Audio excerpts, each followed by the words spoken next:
بسم اللہ الرحمن الرحیم۔ ناظرین، آج کا پانچواں اور آخری ولاگ پیج 502 معرف القرآن جلد اول سورۃ البقرہ نمبر 2 اور آیت 213۔ رائٹر ہیں اس کتاب کے مفتی اعظم پاکستان حضرت مولانا مفتی محمد شفیع صاحب رحمۃ اللہ علیہ۔ پارہ نمبر 1 سے لے کر پارہ تیسرا رکوع 8واں، سورۃ الفاتح سے لے کر سورۃ البقرہ جلد اول معرف القرآن۔ بسم اللہ الرحمن الرحیم۔ الحمد للہ وکفی وسلام علی عبادہ الذین اصطفی۔ قال النبی صلی اللہ علیہ وسلم خیرکم من تعلم القرآن وعلمہ۔ بہترین لوگ وہ ہیں جو خود بھی قرآن پڑھیں، دوسروں کو پڑھائیں، سکھائیں اور لکھائیں۔ پریشاں ہوں میں مشت خاک لیکن کچھ نہیں کھلتا، سکندر ہوں کہ آئینہ ہوں یا گرد کدورت ہوں۔ یہ سب کچھ ہے مگر ہستی میری، مقصد ہے قدرت کا۔ سراپا نور ہو جس کی حقیقت میں وہ ظلمت ہوں۔ یہ سب کچھ ہے مگر ہستی میری، مقصد ہے قدرت کا۔ سراپا نور ہوں جس کی حقیقت میں ظلمت ہوں، حقیقت میں وہ ظلمت ہوں۔ خزینہ ہوں چھپایا مجھ کو مشت خاک صحرا نے، کسی کو کیا خبر ہے میں کہاں ہوں، کس کی دولت ہوں۔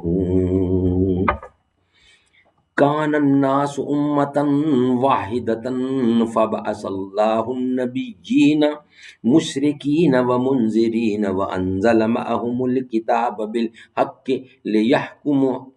لیحکم بین الناس فیما اختلفوا فیہ وما اختلف فیہ الا الذین اوتوا من بعد ما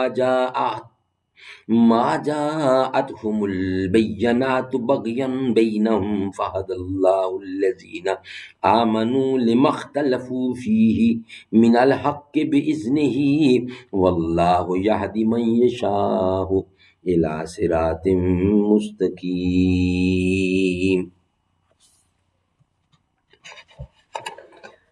تھے سب لوگ ایک دین پر، پھر بھیجے اللہ نے پیغمبر خوشخبری سنانے والے اور ڈرانے والے، اور اتاری ان کے ساتھ کتاب بھی سچی کہ فیصلہ کرے لوگوں میں جس بات میں وہ جھگڑا کریں، اور نہیں جھگڑا ڈالا کتاب میں مگر انہی لوگوں نے جن کو کتاب ملی تھی، اس کے بعد کہ ان کو پہنچ چکے صاف حکم آپس کی ضد سے۔ پھر اب ہدایت کی اللہ نے ایمان والوں کو اس سچی بات کی جس میں وہ جھگڑا کر رہے تھے اپنے حکم سے، اور اللہ بتلاتا ہے جس کو چاہے سیدھا رستہ۔ ربط آیات اوپر دین حق سے اختلاف کرنے کی علت حب دنیا کو بتایا ہے، آگے اسی مضمون کی تائید فرماتے ہیں کہ مدت سے یہی قصہ چلا آ رہا ہے کہ ہم دلائل واضحہ دین حق پر قائم کرتے ہیں، اور طالبان دنیا اپنی دنیوی اغراض کے سبب اس سے خلاف کرتے ہیں۔ ناظرین، آج کے پانچوں ویلاگ ہمارے کمپلیٹ ہوئے، اس کا خلاصہ تفسیر انشاءاللہ نیکسٹ ویلاگ میں آپ کے سامنے رکھیں گے۔ آج کے پانچوں ویلاگ ہمارے مکمل ہوئے۔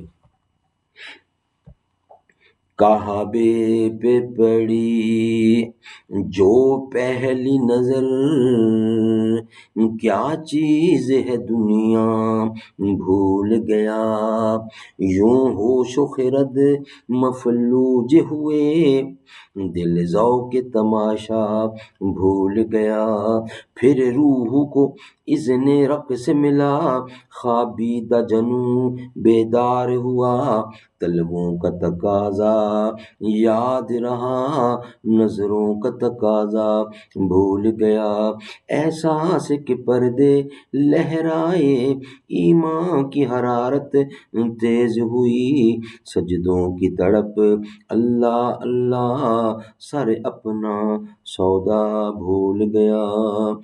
کعبے پہ پڑی جو پہلی نظر، کیا چیز ہے دنیا بھول گیا، یوں ہوش خرد مفلوج ہوئے، دل ذوق تماشا بھول گیا۔